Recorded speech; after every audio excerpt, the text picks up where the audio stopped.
जहि विधि होए नाथ हित मोरा, करहु सुबेग दास मैं तोरा।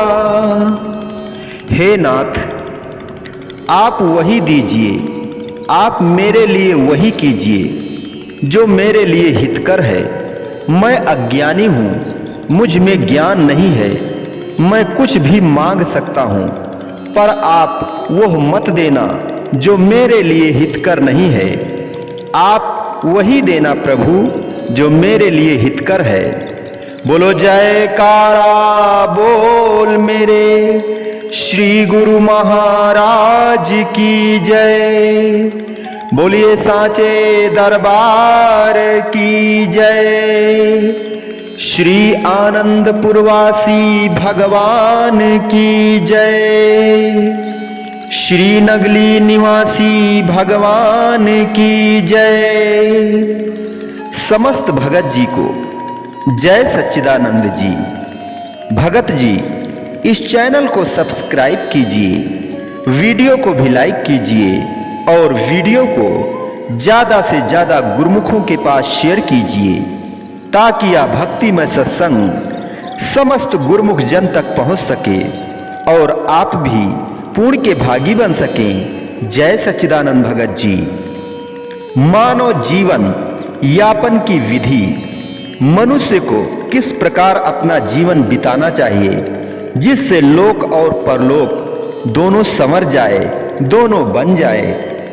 संसार और उसका सकल प्रपंच प्रकृति ने मनुष्य के लिए बनाया है, इसे उपभोग में लाना है, किंतु इसकी प्रयोग विधि सीख कर ही इस प्रकार मनुष्य इस विश्व में रहकर समस्त ऐश्वर्यों का उपभोग करता हुआ सुखी रह सकता है और इससे लाभान्वित हो सकता है।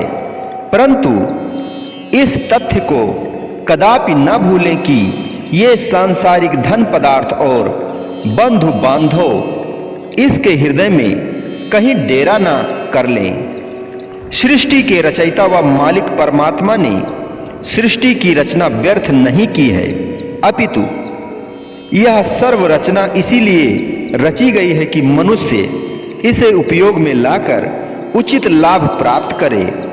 यदि यह मनुष्य इसकी उपयोग विधि से अनभिज्ञ है और लाभान्वित होने की अपेक्षा प्रतिदिन हानि उठा रहा है, तो इसमें किसी और का दोष नहीं है। मनुष्य की अपनी ही अज्ञानता और बेसमझी है। नित्य प्रत के अनुभव और जीवन यात्रा के उतार चढ़ावों को देखकर वह स्वयं ही इस बात का अनुमान लगा सकता है। जो मनुष्य संत सद्गुरु की चरण शरण में रहकर माया और माया के सब पदार्थों का उपयोग में लाने का रहस्य जान जाता है, उसे प्रभु की रचना से किसी प्रकार का कष्ट क्लेश नहीं व्यापता। वह तो भगवान की बनाई हुई समस्त सृष्टि अर्थात विश्व चक्र से उचित काम लेकर स्वयं को परम सुखी बना लेता है। जिस प्रकार एक अग्नि का ही उदाहरण ले लीजिए। संसार भर के पकवान, मिठाइयाँ अथवा जितने समस्त व्यंजन हैं, अग्नि के द्वारा ही वह सिद्ध होते हैं। इसी प्रकार समस्त कल कारखाने, यहाँ तक कि वायुयान, रॉकेट आदि की छोटी बड़ी मशीनें इसी अग्नि एवं बिजली द्वारा ही कार्य करती हैं। क्योंकि मनुष्य ने प्राकृतिक तत्वों अग्नि, जल, वायु और विद्युत आदि का प्रयोग समय ज्ञात कर लिया है। अन्यथा तनिक प्रमाद से क्षण भर में लाखों करोड़ों की हानि भी हो सकती है। अग्नि के लघुतम अंश को बिस्तर पर रखकर देख लीजिए कि वह तत्काल अपना कौतुक दिखाती है या नहीं। इसी प्रकार बिजली का भी सोचे समझे बिना प्रयोग करके देखिए, वह कैसा भयानक रूप दिखाती है। भाव यह कि प्रभु ने समस्त पदार्थ मनुष्य के लिए ही बनाए हैं, किंतु मानो प्रयोग में लाने की युक्ति भली भांति सीखकर इनका प्रयोग करे। अब देखना यह है कि यह संसार की समस्त रचना और उसके पदार्थ तो हुए मनुष्य के लिए, परंतु मनुष्य किसके लिए है? शेख सादी साहब का कथन है कि खुर्दन बराए जिस तनवा जिक्र करदन अस्त तू मोतिकिद के जिस तन अज बहरे खुर्दन अस्त, अर्थात खान पान संसार के सकल ऐश्वर्य पदार्थ मनुष्य के पोषण के लिए बने हैं और मानव जीवन का लक्ष्य प्रभु की भक्ति, आराधन, भजन, ध्यान, सुमिरन, पूजन व सेवन करना है। परंतु मिथ्या भ्रम में पड़कर मनुष्य ने यह समझ लिया कि मेरा जीवन खान पान भोग ऐश्वर्य के निमित्त ही बना है। वस्तुतः ऐसा है नहीं और यह सर्वथा मूर्खता एवं अविचारशीलता का लक्षण है। इसी कारण मनुष्य दुखी, शोकाकुल तथा चिंतातुर भी बना रहता है, क्योंकि उसने अपने भीतर प्रभु के स्मरण की अपेक्षा संसार को बसा रखा है और रात दिन उसी के पूजन सेवन में संलग्न है। सत्य तो यह है कि यह दिल मस्कन प्रभु का है, प्रभु ही इसके मालिक हैं। ख्याले गैर हुआ दाखिल तो दर्शन हो नहीं सकता। प्राकृतिक नियम के अनुसार मानव हृदय प्रभु का धाम है, अर्थात इष्ट देव मालिक सद्गुरु का निवास स्थान है। प्रभु रूप में संत सद्गुरु ही इसके अधिपति हैं। जब मनुष्य नियत के नियमों का उल्लंघन करके सांसारिक विचारों को अपने मन में स्थान देता है, तब प्रभु दर्शन नहीं कर सकता तथा सच्चे, वास्तविक एवं शाश्वत सुख, शांति से वंचित रह जाता है। इसमें संदेह नहीं कि मनुष्य को इसी संसार में रहकर जीवन यापन करना है और जब तक जीवन है तब तक संसार में रहकर संसार से संबंध रहेगा ही। इसके अतिरिक्त अन्य कोई चारा भी तो नहीं। एक कवि लिखता है, अच्छा तो है यही कि न दुनिया से दिल लगे, अच्छा तो है यही कि न दुनिया से दिल लगे, पर क्या करें जो कामना वे दिल लगी चले, पर क्या करें जो कामना बे दिल लगी चले। परंतु संसार से इतना ही संबंध रखना चाहिए जितना कि एक पथिक का पथिक से होता है। संसार में रहकर उसका ही बन जाता है और उसे चित्त में स्थान देना नितांत भूल व मूर्खता है। इसका परिणाम दुख और क्लेश है। संत उपदेश करते हैं कि तुम संसार में रहो, परंतु संसार तुम में न रहे। जिस संसार को मनुष्य सुख और आनंद की खान समझता है, वस्तुतः वह कांटों की बाड़ी है। यहाँ प्रत्येक कुसुम के पीछे नुकीले कांटे छुपे हुए हैं। प्रत्येक सुख की ओट में दुख निहित है। प्रत्येक भोग विलास के पीछे सहस्रों क्लेश है। सुखोपभोग तो केवल धोखा है, किंतु उसके परिणाम स्वरूप जो दुख, चिंता और कल्पनाएं उपलब्ध होती हैं वे चिर अस्थायी हैं। पुष्प को स्पर्श किया कि आंचल कांटों में उलझकर रह जाता है। विश्व का प्रपंच ही ऐसा है। अतः धरा धाम और धन के मद तथा शारीरिक लावण्य पर चित्त को नहीं अटकाना चाहिए।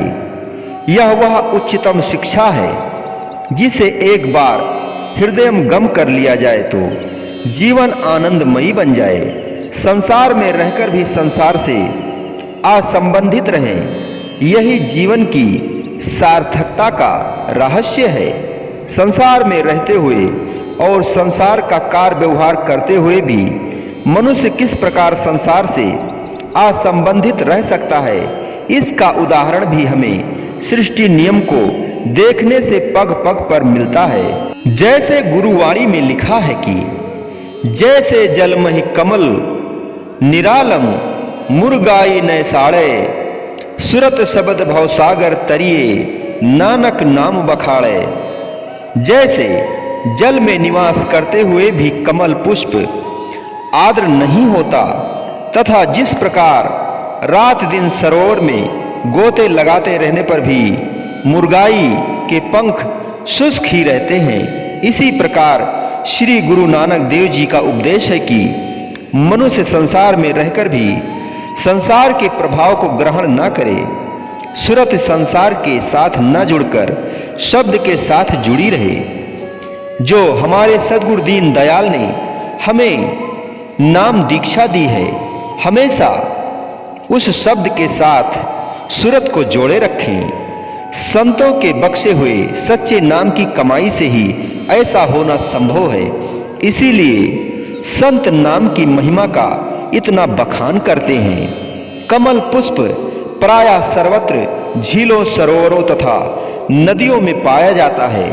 इसका विशेष गुण यह है कि इसका फूल जल में तैरता रहता है, परंतु गीला नहीं होता। यूं देखा जाए तो जल ही इसका जीवन आधार है। जल में ही कमल का पौधा जन्म लेता है तथा जल से ही इसका पोषण होता है।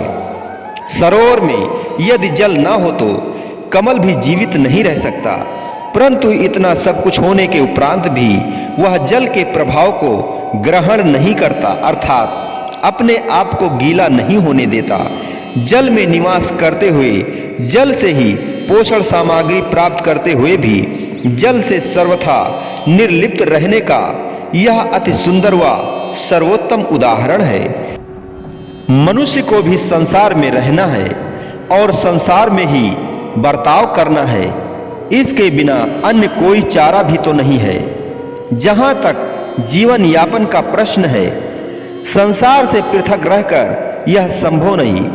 संसार में से ही मनुष्य को जीवन निर्वाह की सामग्री प्राप्त करनी है तथा संसार के आश्रय से ही उसे जीवन यापन करना है। ठीक उसी प्रकार जैसे कि कमल का फूल जल के आश्रित रहकर ही जीवित रहता है, संतों का कथन है कि संसार में निसंदेह रहो तथा व्यवहार करो, परंतु कमल फूल के समान संसार से असंबंध तथा अलिप्त रहो। यह जगत ना कभी तुम्हारा था, ना है और ना हो सकेगा।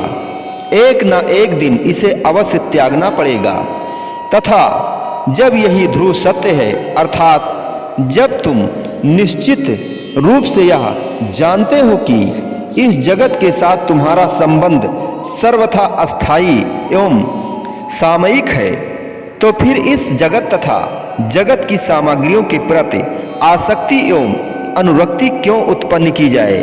तनिक विचार करें तो ज्ञात होगा कि संसार के प्रति मेरे तेरे की भावना तथा आसक्ति को मन में स्थान देना सर्वथा नादानी है। सूरत को जगत में फंसा कर रखना नितांत अज्ञानता है। संतों के इस उपदेश का तात्पर्य जगत के त्याग की प्रेरणा नहीं, अपितु यह संबंध रखते हुए असंबंध रहने की शिक्षा है, जो सच्ची, सरल, स्पष्ट तथा उत्तम शिक्षा है। रहो जग में, रखो सूरत गगन में। रहो जग में, रखो सूरत गगन में। रंगो मन अपना भक्ति की लगन में। करो दुनिया के सारे काम बेशक, करो दुनिया के सारे काम बेशक, न दुनिया को बसाओ अपने मन में। रहो जैसे जहाँ जी हो तुम्हारा, रहो जैसे जहाँ जी हो तुम्हारा, मगर गफलत ना हो हरि के भजन में, मगर गफलत ना हो हरि के भजन में। मोहब्बत मत बढ़ाओ झूठे जग से, मोहब्बत मत बढ़ाओ झूठे जग से। रहो मानिद कमल के इस चमन में, रहो मानिद कमल के इस चमन में। कहते हैं कि संसार में रहो, परंतु अपनी सूरत को गगन में रखो और अपने हृदय को भक्ति की लगन के रंग में रंगो। संसार के सभी कार्य करो, परंतु उन कार्यों द्वारा संसार को अपने दिल में स्थान मत दो। कार्य को प्रभु की प्रदान की हुई सेवा समझकर करो। जहां मन चाहे वहीं रहो, परंतु भजन बंदगी में प्रमाद मत करो। दिन प्रतिदिन मालिक से प्रीति बढ़ाओ, ना कि सांसारिक प्यार या मोह में वृद्धि होती जाए। संसार से तो कमल के पुष्प की भांति निर्लिप्त तथा असंबंध होकर व्यवहार करो। अपने सच्चे मालिक की निस्वार्थ तथा विशुद्ध भावना से सेवा करते रहने से प्रत्येक कार्य में सुंदरता तथा व्यवस्था बनी रहती है। यही विशुद्ध एवं पवित्र सेवा का कार्य मनुष्य के मन को भीतर ही भीतर अति सुंदर बनाता चला जाता है, जिसके परिणाम स्वरूप कर्ता का मन शनह शनह सूक्ष्म होकर मालिक की सच्ची प्रसन्नता को प्राप्त कर सकेगा। संतों के दृष्टिकोण से यही तो जीवन का सौष्ठव है। निर्बंधन बंधा रहे, बंधा निर्बंध होए, निर्बंधन बंधा रहे, बंधा निर्बंध होए, कर्म करे करता नहीं, दास कहावे सोए। परम संत श्री कबीर साहब जी का कथन है कि संतों का सच्चा दास और सेवक जगत के समस्त कार्य व्यवहार करता हुआ भी कर्तापन की भावना से पृथक रहता है। वह बंधन रहित होकर भी बंधन में बद्ध रहता है तथा बंधन बद्ध रहकर भी बंधन की श्रृंखला से अछूता रहता है। तात्पर्य यह कि जगत के सब व्यवहार तो वह भी सर्व साधारण के समान ही करता है। उसके कार्यकलापों को देखकर बाहरी अनुमान यही होता है कि वह संसार के बंधन में बंधा हुआ है, किंतु वस्तुतः ऐसा नहीं होता। सर्वसाधारण की भांति कार्य व्यवहार करता हुआ भी वह जगत से अनुराग नहीं रखता। उसकी सूरत संसार के बंधनों में उलझी नहीं होती। जहां उसी के समान कार्य करने वाले अन्य संसारी प्राणी अपनी सूरत को जगत के प्राणियों व पदार्थों में बुरी तरह फंसा कर रखते हैं तथा इसी कारण कर्म के परिणाम स्वरूप वे कभी सुखी कभी दुखी होते हुए दिखाई देते हैं। वहां निस्वार्थ भाव से कर्म करने वाला सच्चे गुरु का सच्चा सेवक इस प्रकार की अनुरक्ति आसक्ति से सर्वथा मुक्त रहता है। सांसारिक बंधनों में बंधा दिखाई देता हुआ भी वह बंधन मुक्त है तथा गुरु प्रेम के बंधन में वह न दिखाई देने वाली श्रृंखला द्वारा बद्ध है। यही बंधन ही उसे जगत के समस्त बंधनों से मुक्ति प्रदान करने वाला है। जो समझदार व बुद्धिमान है वह इस रहस्य अर्थात संबंध में असंबंध रहने की युक्ति को समझकर सदा जीवन मुक्त रहते हैं। संसार की माया और मोहमयी रचना के मध्य रहकर भी उससे सर्वथा असंबंधित एवं अलिप्त रखने के विषय में सर्वोत्तम प्रमाण राज ऋषि जनक जी का है। उनके जीवन अध्ययन से यह ज्ञात होता है कि संसार के समस्त कार्य व्यवहार आदि का निष्पादन करते हुए भी मनुष्य किस प्रकार सद्गुरु ज्ञान की सहायता से समस्त बंधनों से न्यारा रह सकता है और जीवन मुक्त पुरुषों का उत्तम पद प्राप्त कर सकता है। मुनि सुखदेव को सच्चे तप और त्याग का रहस्य समझाने के लिए तथा संसार में आसक्ति रहित जीवन व्यतीत करने के लिए राज ऋषि जनक जी ने जो अद्भुत एवं अनूठी लीला रची थी वह समस्त विश्व के प्राणियों के लिए अनुकरणीय है। मुनि सुखदेव जी के समान तपस्वी तथा साधक सृष्टि में अन्य कोई बिरला ही हुआ होगा, जिन्होंने 12 वर्ष पर्यंत माता के गर्भ में रहकर तप किया। जन्म लेते ही संन्यास धारण कर लिया कि मुझे सांसारिक माया ना व्यापे, परंतु माया के आक्रमण करने के भी अनेक ढंग हैं। 12 वर्ष वन में पुनः तप किया, परंतु मन को शांति की उपलब्धि न हो सकी। एक दिन वन में सुखदेव जी की देव ऋषि नारद से भेंट हुई तो उनके सम्मुख भी आपने यही प्रश्न उपस्थित किया। देव ऋषि नारद जी ने कहा कि जब तक आप सद्गुरु की शरण ग्रहण नहीं करेंगे तब तक आपका साधन पूर्णता फलीभूत नहीं होगा। सुखदेव जी ने कहा कि हम किसको अपना गुरु बनाएं? तब देव ऋषि नारद जी ने कहा कि अपने पिता श्री वेदव्यास जी के पास जाइए और उनसे मन की शांति का उपाय पूछिए। वे ही आपको सत्य पथ दर्शा सकते हैं जिसका अनुसरण करने से आपका कल्याण होगा। नारद जी का कथन मान सुखदेव जी वेद व्यास जी के पास आश्रम में पहुंचे और अपने आगमन का प्रयोजन व्यक्त किया। महर्षि वेद व्यास जी ने अपने पुत्र के मुख से सर्व वृतांत सुना तथा उनकी मानसिक अवस्था का आभास पाकर विचार मग्न हो गए। वे स्वयं अपने समय के परिपूर्ण महापुरुष एवं ऋषि कुल तिलक थे। सैकड़ों ही साधकों एवं तपस्वियों को सत्य पथ दर्शा चुके थे, परंतु सुखदेव जी की बात भिन्न थी, क्योंकि वे जानते थे कि सुखदेव मुझे पिता जानकर मुझ पर इतनी श्रद्धा और विश्वास न रखेंगे जितनी कि शिष्य को गुरु पर होनी चाहिए, तथा बिना श्रद्धा के आत्मज्ञान प्राप्त हो नहीं सकता।